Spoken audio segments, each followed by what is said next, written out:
Well, I'm going to talk about something that not enough people talk about. We're constantly looking for the formula for success. How can I do in 3 easy steps something that's going to make me rich, healthy, have a better relationship? We're always looking for these formulas, and they're always geared towards success. But the fact is, before we can learn the formula for success, it's probably pretty important that we learn the formula for failure so that we do not apply that formula. And here's the reason why this one is so vital to reaching the success that we're looking for. It's because most of us naturally have a formula for failure.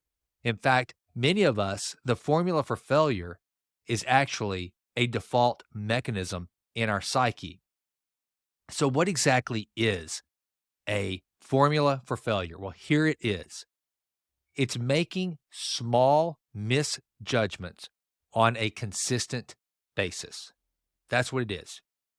I'm about to say something that's going to offend some people. And I want to say that at the get go. So get ready. Here's your trigger warning. I don't mean it to be offensive. I don't mean it to be bad, but it's something I truly contemplate often. Have you ever looked at whenever you're out in public and you see somebody who has just become morbidly obese? You look at them and you think to yourself, how did that happen? How did you go from being a normal size to this almost dysfunctional size? Whenever you go to the grocery store and you see the people that are riding around on the little motor carts, not because they have a real ailment of any kind. You can tell that the reason why they're on the cart is because they are just so grossly overweight. Again, I don't mean this to be offensive or anything like that. If you are offended, then I guess get over it. I'm sorry. The fact is, the only way you can become in that bad of health, that bad of shape, is by making poor judgments on a consistent basis. And so, what we have to do whenever we are trying to improve, whatever the case may be, again, whether it's your relationship, it's your health, it's your finances, we need to make sure that we first know ourselves. We have to identify our built in algorithm that's causing whatever failure or lack of success that we're enduring. If you don't know yourself, then you're apt to fail each and every time because here's what'll happen. Those moments of poor judgment come when we are tired, stressed, exhausted. So let's say that you are someone that is battling eating, you're trying to quit smoking, whatever it is. Health is really easy. Your finances are in shambles. You cannot say no to the impulse buy. Right now, we're in the holiday season. And so every day, I can tell you right now, every day in my inbox, there's a new deal. If we continue to make the bad decision of making purchases that we don't need, we're never going to be able to make the good decision to start saving money more consciously. So we have to know what those bad decisions are that we're making on a consistent basis so that we can then in turn start to make good decisions instead. If we don't make an effort to control our blind spots and our weaknesses, our defaults will take over. If you are someone who sees the Black Friday extra 25% off deal and you just cannot keep yourself from buying that fourth cashmere sweater in the last 3 weeks, then you have to take control. Otherwise, your default, which is to take advantage of the deal and buy the sweater, is going to take over.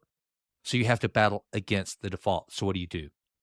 If you are going to if you're going to rely on willpower, this might last once or twice, but you and I know Instagram, Facebook, email campaigns, they are relentless.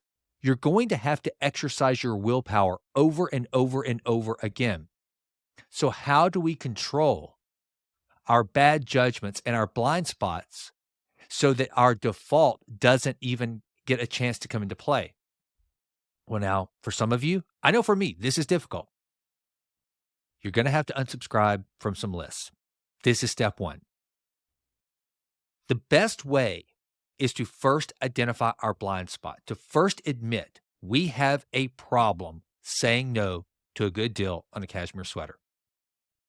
And secondly, we have to know that some action has to be taken on the front end to remove the temptation so that the default can't take over. Now, there might be some times whenever our default is easy to defeat.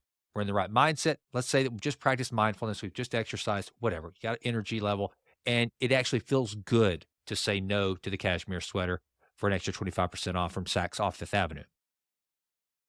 But there's going to come a time when you've had a rough day. You're tired, you're exhausted, you need a dopamine hit. Instagram, I don't know how. Zuckerberg, he knows. Zuckerberg is sitting there like some mad scientist, kind of doing like the Dr. Evil, rubbing his fingers together. He knows when we're at our weakness. And that's whenever he says, charge. It's kind of like, remember in the Hunger Games? Remember the Hunger Games whenever they were sitting around, the game makers are sitting around and they're determining when to move the fireballs and all that stuff. I think that's what they do at Facebook and Instagram. They're sitting and they're watching all of us, and somehow they can read our thoughts. They know our patterns, and they go, oh, now is the perfect time to reintroduce the bump it. I know she's a buyer of a bump it right now, but don't just do that. No. The bump it. 2 bump its for the price of 1, and the first one is 25% off. Go, make it happen. I think that's kind of what happens. So what do? You unsubscribe. Keep the game makers out of your inbox, out of your Instagram. That's one of the things too. You can actually, when you start to see ads, you can go in and you can take the step of saying, don't show me this ad again. Now, what our default is in this instant is going to be, but what if I miss out on a deal? What if they run this crazy sell on deviled egg containers and I don't see it? What is a man to do? Love deviled eggs. I love having a container for my deviled eggs. What am I going to do? I think you'll be okay. I'm just gonna go ahead and I'm going to talk you off that ledge right now. When the time comes that you need a deviled egg container because you're going over to your grandma's house for a holiday dinner and you raised your hand and said, everybody, just chill out. I've got the deviled eggs covered this year. I need a container to get them to you. Well, no problem. Now you're being proactive, not reactive in your purchase. You're forcing yourself to think before you make the purchase. It's not reactionary. You have identified the blind spot. You have managed the blind spot. Now you are in control. Jim Rohn once said, one definition of failure is making a few errors in judgment every day. It truly is. Most of the biggest things that we're battling, and we would say that this area of my life is not going the way I want it to, which usually results in a bad relationship, bad finances, or bad health. Beyond that, there's just not a lot. But those are the 3 biggies. If we are truly able to put these things under a microscope and find our participation in the failure, then we can start making headway towards breaking off the formula for failure and replacing it with a formula for success. Now, the thing you got to understand whenever you start making these moves to try to correct your blind spots, to change your default algorithm of behavior, you have to know yourself. You have to admit that it's a problem. Richard Feynman famously said, first, don't fool yourself, and you are the easiest person to fool. We know this. We justify things so unbelievably well to ourselves. That's why we will go ahead and get dessert whenever we're on a diet. That's why we'll make the purchase when our credit cards are out of this world. That's why we'll smoke the cigarette when the doctor just told us that we're risking our health. It's because we will justify away so many things. We can fool ourselves easier than anyone because guess what? We are always there and we know ourselves and we know the things that we will believe if we can just put the right excuses together. We know we can. So the message for today is this. If you want to break the formula of failure, you have to stop making bad decisions each and every day. And the easiest way to do that is to make those bad decisions that you're making every day harder to make. So you have to remove the ability to make these decisions so easily. Here's a few easy steps. If it's nutrition that's a problem, you've got to create a healthy environment. Go in and purge your pantry and your kitchen of every single thing that's nasty, bad for you, that is just toxic, and you know that you can't say no to in a moment of weakness. Do not go in. It's like, you know how you should never go to a grocery store hungry? Don't start deciding what you absolutely must have on hand to eat in a moment of weakness, because you will justify keeping one box of Twinkies just because I can say no to the Twinkie. No, most likely you can't. Don't do that. Get yourself in a place of like going to the grocery store with a full stomach. Get yourself where you're feeling energized, on task. I would do it right now. As soon as you finish listening to this episode of the podcast, if that is your thing, right now, hopefully I have moved you in some way to want to go make this change. Go do it right now. While it's front and center in your mind, go make it happen. If you are someone who just simply cannot make yourself exercise the way you want to, then go right now and create a space for exercise. Make it as easy as possible to exercise. It's the same thing. It's a counterbalance. The things that you want to do, the habits that you want to adopt, you got to make them easy to adopt. You got to make it easy to do that thing. The things you want to break, the things you don't want to do, you make it hard to do these. This is B.J. Fogg's Behavior Model 101. That's what we're talking here. So right now, if you want to break the formula for failure, you've got to replace it with a new formula. You need to make that formula come up with an error code. The old one comes up with an error code because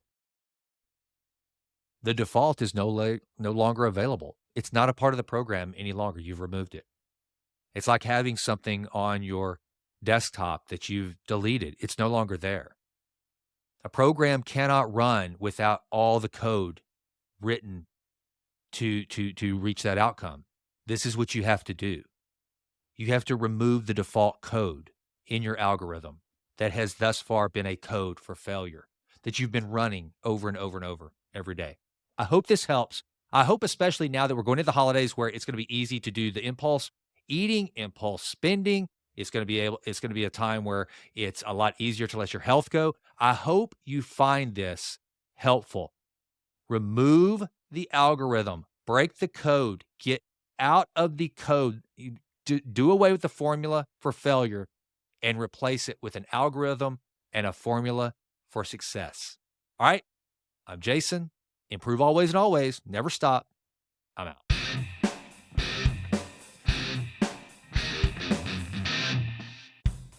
Well, that does it for this episode of The Jason Wright Show. Thank you so much for listening. This has been a Texas Titan Media production. Fourth Wall did the music. And as always, thank you so much for listening. Please consider going out to jasonwrightnow.com and signing up for the Vitruvian Letter. Also, please go out to iTunes. It takes like 30 seconds to just leave us a 5-star rating. It does wonders for the podcast.